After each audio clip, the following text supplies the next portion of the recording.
Good morning, Barbara. Good afternoon. Happy birthday. Today is not my birthday. It's not something on um, the Google website showed your birthday is today. No, it's 17 days from today, but not today. Oh, okay. Well, then, so December 18th, Yeah. that's my son's birthday. Oh, wow. Excellent. All right. Well, let's go ahead and get started here. Making an adjustment here. Let me get to the other web page.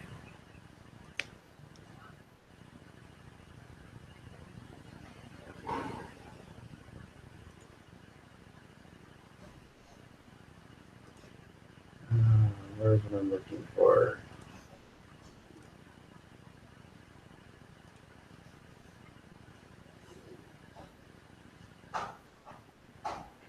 There we go.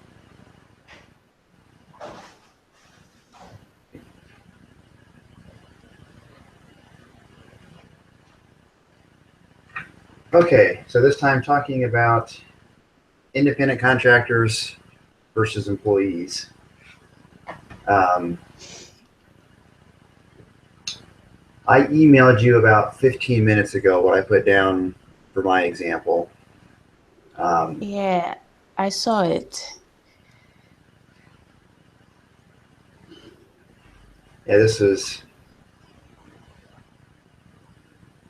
what I put down. It isn't so much just a definition, but actually talking about some of the, at least here in the United States, some of the economic ramifications, because there's the number of independent contractors is increasing here in the United States, and the number of employees is decreasing. So, um, as an employer, I see benefits to both sides. Um, as an employer, I have to pay um, 7.5% of my employees' salary in taxes or extra taxes. I also have to pay extra insurance. Um, so that, you know, the extra insurance I have for employees only costs me about an extra $1,000 a year. Mm. But the extra tax I have to pay, which known as the employer side of what we have called Social Security tax and Medicare tax, um, next year that's going to cost me somewhere in the neighborhood of about $35,000 or $40,000. So if I have somebody who is an independent contractor, I don't have to pay that.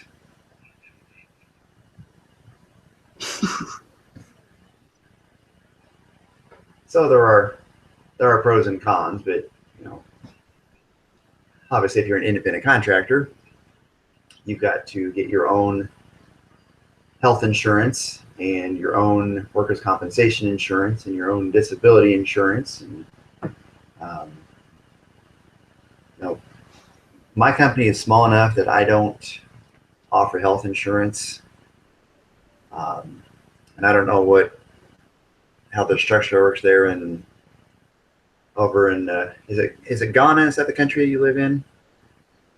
Yeah. You know, I don't know how the structure works there, but you know, here I do have. In fact, as an example, I've got a client I met with yesterday. He's got a company with about 27 employees, and his annual health insurance costs run about $150,000 a year. So So that comes out to about an extra $5,500 per employee. Now, here in the United States, a company doesn't have to offer health insurance until you have 50 employees. He just chooses to offer it because he feels it's a good tool to use to attract good employees and to retain good employees. But it's expensive running a company. I think my overhead next year is probably going to run somewhere in the, I don't know, $600,000 or $700,000 range. So all those bills have to get paid first before I get paid. So having, and I've got 2 contract employees. So if I get really busy, that I'll use them to help out to make sure that the work gets done. And that's nice. If I'm not busy and I don't need them, I'm not paying them. So I said but it's, that article I sent out there, if you get a chance to read it, it's actually a pretty fascinating article. But there definitely are a lot of benefits that independent contractors aren't getting that you would if you were an employee of a larger company. So that's my thoughts. What are your thoughts? Well, I wasn't able to pen down my example because I just chanced in on one article. I found it very difficult to find a very current article, but I managed to find one that was written in 2015. And it was about the US weighing on how to classify workers, because the Labor Department they determined that it was increasingly becoming difficult to distinguish employees from independent contractors. So it was like they were looking at some of the things that aren't so different if someone should classify themselves as an independent contractor, and what's like it deprives the other party of. So I am still going through the article to try and generate an example, like to put my example together and then submit it. I could send you the link to your mail so you can have a look at it. Sure. Well, here's something else that I think, I've never personally spoken with our professor, but she seems to be a pretty reasonable lady. I bet heck, this actually might be good for our project, but they're actually, if you go to the IRS website for the United States, which I know 99% of this stuff doesn't apply to you because your country has a different tax code. But there's a thing on the IRS website where you can go through and they've got a list of things to try to determine. And this is one of the few nice things the IRS does. If you're not certain, there's actually a form that you can fill out and send in to them, and they will make a determination. There are a lot of people that would like to be classified as an independent contractor. Like I said before, maybe they won't get health insurance through the company, but let's say that their spouse has health insurance through their company. So in that case, not getting the health insurance is not a big deal. They can get it someplace else at an affordable rate. But as an independent contractor, you're allowed a lot more tax deductions than you are as an employee. And as an employee,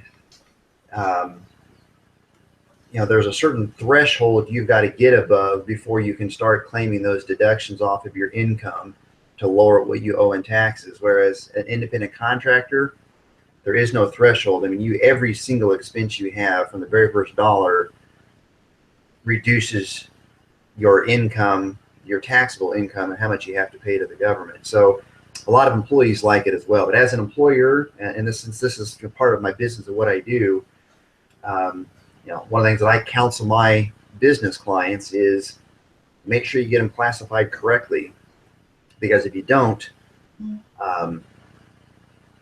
you're going to have to pay that 7.5% for every employee for who knows how many years that the IRS decides to go back and review that. So I'll just use my company as an example. My annual payroll runs probably about $500,000. So, and I've got my calculator here. Okay, so that would be, as the employer, that means I'm responsible for paying $37,500 a year in taxes to the government for my employees.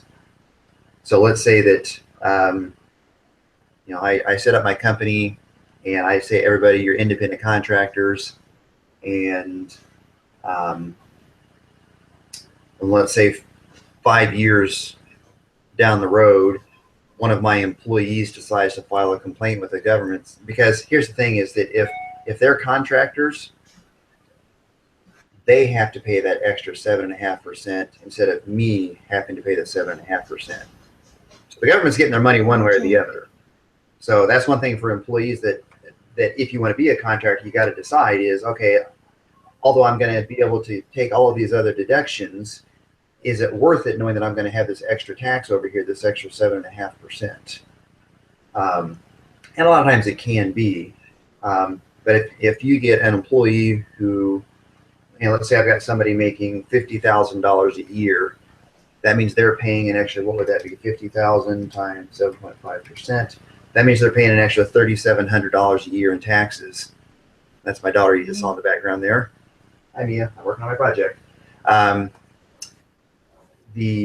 So let's say I get a disgruntled employee, and they're paying an extra almost $4,000 a year in taxes. After 5 years, that costs them an extra $20,000, and they may decide, you know what, I want that money back. So they can file a complaint with the government, and the government's going to come back and audit me, and they're not going to look at just that one employee. They're going to look at all of my employees.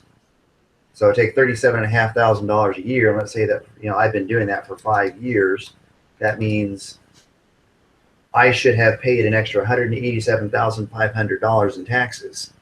And then on top of that, they're going to hit me with fines and penalties somewhere in the extra 25 to 50% range. Let's just say it's 25%. I luck out and they hit me with a low fine.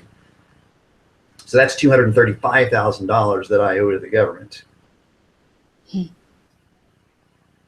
I don't have an extra $235,000 laying around for something like that. So that's one of those things where you got to make sure that you classify it correctly from the get-go, because it always takes the government a couple of years to catch those mistakes, and they start adding up. You can afford a little bit here and there if you budget as part of your overall expenses, but to get hit with a bill like that, that's the kind of thing that just crushes a company and could cause the company to go out of business. Oh. And I've got a few companies that I've inherited that they use other tax preparers and they didn't do those things right, or even some companies that their employees are classified correctly, just the company hasn't been paying those taxes. And the U.S. government, there's lots of different kinds of taxes, but that's one that you don't want to get on the wrong side of, because the federal government will chase you down for the rest of your life to collect on those taxes. Oh, okay. Our tax system here is, aside from income taxes, we don't. There are very little taxes we do pay, but they are not something that is how to put it, like obligatory per se, aside from VAT, value added taxes, which come when you go and buy something, and then an income tax. For instance, I'm not working at the moment, and so I may be paying taxes, but it's indirect because I'm not aware of the amount of money that goes from me into taxes. And so it's not something that is you are really worried about until probably you start working and you have to pay tax on your income. I'm sure there are other things, but then as long as, say, maybe you have to pay a TV license fee or land, what's the property rate? Yeah, property rate. But if you don't have any property or if you're not working, then you are literally free from taxes until you begin to acquire some of those things, and then you find yourself having to pay some of those things. But for now, I am not independent, so I don't pay any taxes yet. Yeah, I'm actually reading an article of, I see that I think it was last year you guys had a major reform in your tax law. Kind of looking over some of that, I see some similarities between the United States and also some similarities between the way that European tax systems work. Hopefully you got the best of those, not the worst of those. I do like your tax rates. I think let me scroll down. Your highest personal tax rate is 25%. Yeah. Here in the United States, the highest is 39.6%. So I like that. Wow. That's nice. Your corporate tax rate, it's just a flat 25%. That's nice. That's cheaper than ours. Here's something that's interesting.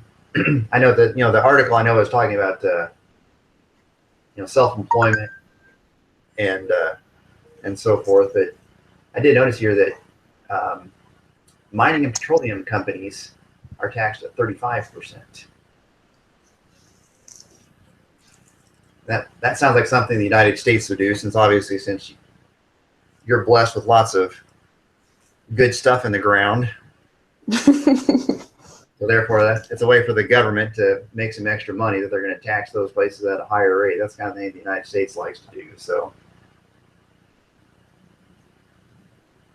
yeah, just reading some more. I was looking to see if there's any stuff in here in this article talking about employees versus independent contractors.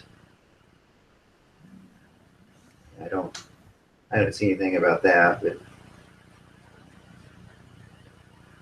anyway. All right. What other thoughts do you have about employees versus contractors?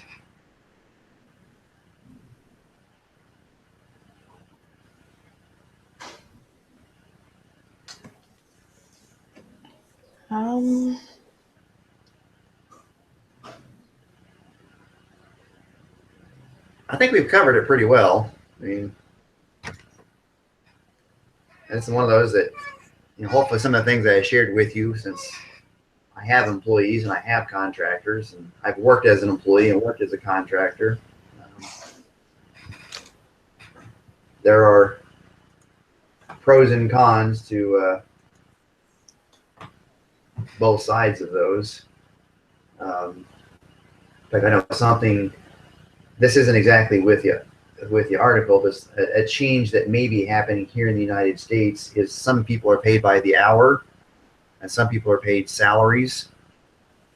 And if somebody is a salaried employee, the company can make them work overtime and not have to pay them. And that level is rather low, and they were going to push that up. And there was a court case where some companies filed suit saying, if you cause us to raise this threshold and increase our costs, then what will happen is we'll start laying off employees. And that's exactly what happened. A lot of companies found it cheaper. Maybe they didn't sell as much stuff, but so their income went down, but their expense by getting rid of those employees those extra employees, their expenses went down by more than what the revenue went down. So the company's actually come out ahead, or at least break even. Yeah, I'm looking at your article you sent me right now. So yeah, so I see that was from a year ago, and that still continues to be a hot topic. As more and more companies are using contractors versus using employees. So, but that, yeah, I remember reading that article. Yeah, that was about a year and a half ago. I remember reading that article. It was a good article.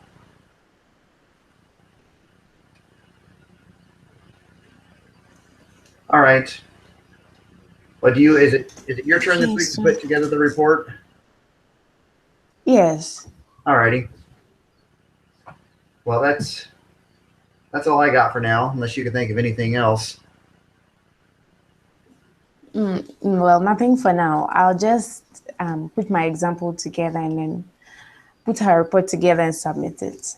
Okay, that sounds great. Okay. But do we have a project one more next week or not? Let me look at the schedule. Or is this our last one? Let me look at the schedule here. I know the following week is the final exam. Let's see, week 13. Yes. There's a group activity. Yeah, one more. Yeah. Okay. Well, I will chat with you next week then. All right. Thanks, Barbara. Have a good day. All right. You Goodbye. too. Bye.